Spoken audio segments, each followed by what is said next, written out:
देश में लोकसभा चुनाव की रणभेरी बजने वाली है। अयोध्या में राम मंदिर प्राण प्रतिष्ठा के बाद चुनावों की घोषणा कभी भी हो सकती है, जो कि अप्रैल और मई के महीने में होंगे। तो ऐसे में उद्धव ठाकरे चुनाव से पहले ही घबराते हुए नजर आ रहे हैं और ऐसा ही कुछ उन्होंने दिखा दिया, जता दिया। इसीलिए तो बिहार के मुख्यमंत्री और इंडिया गठबंधन में उनके साथी नीतीश कुमार को उन्होंने अचानक फोन कर दिया, अपनी चिंता बता दी, हालत बयां कर दी और खुद मोर्चा संभालने की बात कह दी। तो ऐसा क्या हुआ, क्यों हो गया और क्या बातचीत हुई नीतीश और उद्धव की, सब कुछ आपको दिखाते हैं, बताते हैं। आप इस वीडियो को शेयर करें, कमेंट बॉक्स में अपनी राय जरूर दें। तो लोकसभा चुनाव के लिए इंडिया गठबंधन की सबसे ज्यादा जरूरत किसी को दिख रही है तो वो है महाराष्ट्र के पूर्व सीएम उद्धव ठाकरे और बिहार के वर्तमान सीएम नीतीश कुमार। नीतीश कुमार प्रधानमंत्री बनने का सपना पाले बैठे हैं, तो वहीं उद्धव ठाकरे चाहते हैं कि उनकी खोई हुई ताकत उन्हें मिल जाए और खासतौर पर एकनाथ शिंदे गुट को दिखाना चाहते हैं कि भले ही चुनाव चिन्ह और पार्टी का नाम उनसे छीन लिया गया हो, लेकिन असली शिवसेना वही है।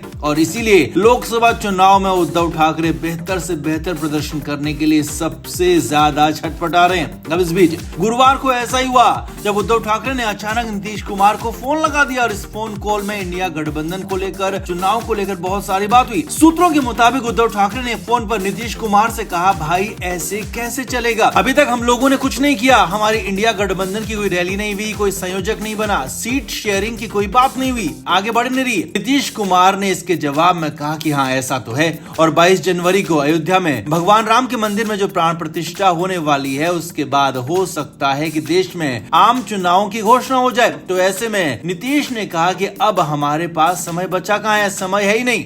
उद्धव ठाकरे ने नीतीश कुमार से कहा कि हमें ही कुछ आगे करने की जरूरत है, क्योंकि कांग्रेस की तरफ से जो संकेत मिलने चाहिए थे, चीजों को आगे बढ़ाने के लिए जो पहल होनी चाहिए थी वो हो नहीं रही है, दिख नहीं रही है। और इस पर नीतीश कुमार ने भी कहा कि मैं इसके लिए तैयार हूं। और इसके बाद ही वर्चुअल मीटिंग कराने को लेकर बड़ी बात हुई और इसके साथ साथ नीतीश कुमार को इंडिया गठबंधन का संयोजक बनाने की बात होने लगी। अगर नीतीश कुमार यहाँ पर संयोजक बन भी जाते हैं तो वैसे अब समय कहाँ बचा है कि पूरे देश में घूम पाएंगे। लेकिन हाँ, सूत्रों के हवाले से इन दोनों के बीच काफी देर तक बातचीत हुई और यही बात हुई कि आपस में वर्चुअल मीटिंग कर ली जाए और नीतीश कुमार को इसका संयोजक बना दिया जाए। अब कहानी यह है कि इंडिया ब्लॉक में सिर्फ यही दोनों नेता सबसे ज्यादा हैरान है, परेशान है, क्योंकि कांग्रेस और राहुल गांधी तो अपने भारत जोड़ो न्याय यात्रा में बिजी होने वाले हैं। सीट शेयरिंग पर कोई फॉर्मूला बन नहीं पाया, लेकिन हाँ, नीतीश कुमार और उद्धव ठाकरे के लिए ये चुनाव सबसे बड़ा सवाल बन चुका है उनकी प्रतिष्ठा का, क्योंकि दोनों ही चाहते हैं हर हाल में ज्यादा से ज्यादा सीटें लाए, ज्यादा से ज्यादा केंद्र सरकार में उनका दखल हो, भले ही बाद में कुछ और भी पाला बदलना पड़े तो बदल लिया जाए। लेकिन हाँ, चुनाव में दोनों ही पार्टियां चाहती हैं कि उनको ज्यादा से ज्यादा सीटें मिले और इसके लिए सीट शेयरिंग के साथ साथ आपस में गठबंधन को और मजबूत करना बेहद जरूरी है। हालांकि सीट शेयरिंग पर अभी कोई बातचीत हुई है, लेकिन बिहार में फिलहाल बात करें तो जेडीयू और आरजेडी को 17 सीटें दी जा सकती है, वहीं कांग्रेस को 6 सीटें मिल सकती है, जिसमें कांग्रेस 1 सीट अपनी लेफ्ट मोर्चे को दे सकती है।